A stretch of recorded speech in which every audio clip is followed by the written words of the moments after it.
ನಮಸ್ಕಾರ. ಆಸರೆ ರುದ್ರಾಶ್ರಮದ ಬಗ್ಗೆ ಮಾತಾಡಿದಾಗ ಇನ್ನೂ ಮಾತಾಡ್ತಾನೆ ಇದ್ದೆ. ಅದು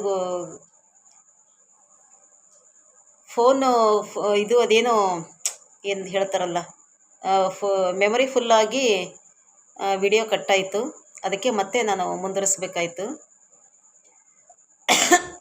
ಅದೇ ವಿಡಿಯೋದಲ್ಲಿ ಒಬ್ಬ ಲೇಡಿ ಹೇಳಿದ ಹಾಗೆ, ಜಯರಾಜ್ ನಾಯ್ಡವ್ರ ಬಗ್ಗೆ, ಆಸರೆ ರುದ್ರಾಶ್ರಮದ ಬಗ್ಗೆ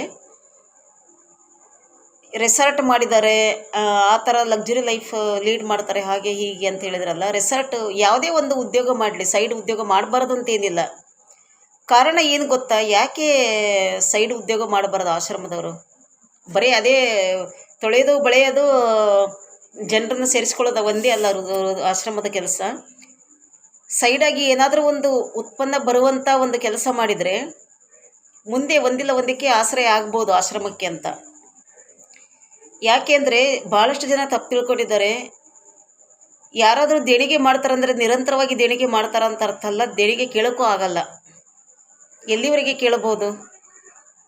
ಒಂದು ಹಂತದವರೆಗೆ ಸಹಾಯ ತಗೋಬೇಕಾಗುತ್ತೆ.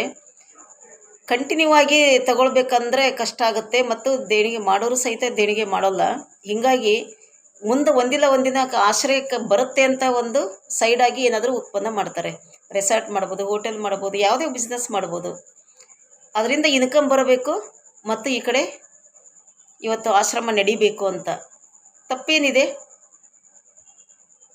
ಹೀಗಾಗಿ ಏನಂದರೆ, ಪ್ರತಿಯೊಂದು ಇವತ್ತು ಆಡಿಕೊಳ್ಬೇಕಾದ್ರೆ ಅದಕ್ಕೇನು ಅದೇನಂತಾರಲ್ಲ, ಎಲುಬಿಲ್ ನಾಲಿಗೆ ಅಂತಾರಲ್ಲ, ಆ ನಾಲಿಗೆಗೆ ಎಲುಬಿಲ್ದ ಏನೇನೋ ಮಾತಾಡ್ತೀವಿ ನಾವು. ಒಬ್ಬರ ಜೀವನಕ್ಕೆ ಒಬ್ಬರು ಯಾರೂ ಆಗಲ್ಲ. ಅವ್ರ ಜೀವನ ಅವರೇ ನೋಡ್ಕೊಳ್ಬೇಕಾಗತ್ತೆ. ಅವರ ಒಂದು ಕಟ್ಟಿದ ಅವರ ಸಾಮ್ರಾಜ್ಯದಲ್ಲಿ ಅವರೇ ಯೋಚನೆ ಮಾಡಬೇಕು, ನಾವೇನು ಮಾಡಬೇಕು ಏನಿಲ್ಲ ಅಂಥೇಳಿ. ಹೀಗಾಗಿ ಏನಂತಂದರೆ, ಇವತ್ತು ಬೇಕಾದಷ್ಟು ಪರ ಮತ್ತು ವಿರೋಧ ಮಾತಾಡೋರು ಇರ್ತಾರೆ, ಪರವಾಗಿ ಮಾತಾಡೋರು ಇರ್ತಾರೆ. ಈ ಪರವಾಗಿ ಮಾತಾಡೋರು ಅಂದರೆ ಅದರದ್ದು ಸಂಪೂರ್ಣ ತಿಳ್ಕೊಂಡು ಕಷ್ಟ ಸುಖ ಅನುಭವಿಸಿದವ್ರಿಗೆ ಮಾತ್ರ ಗೊತ್ತು.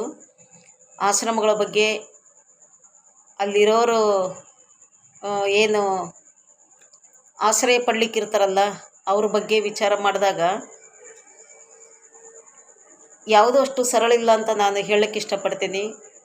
ಇವತ್ತು ಮನೆಯಲ್ಲಿ 4 ಜನರು ಇರಬೇಕಾದ್ರೆ 4-5 ಜನ ಹೊಂದ್ಕೊಂಡು ಹೋಗೋದು ಕಷ್ಟ ಇದೆ. ಇವತ್ತು ಇಬ್ಬರು ಅಣ್ಣ ತಮ್ಮ ಇದ್ದರೆ ಇಬ್ಬರು ಅಣ್ಣ ತಮ್ಮ ಜೊತೆಯಾಗಿರಲ್ಲ.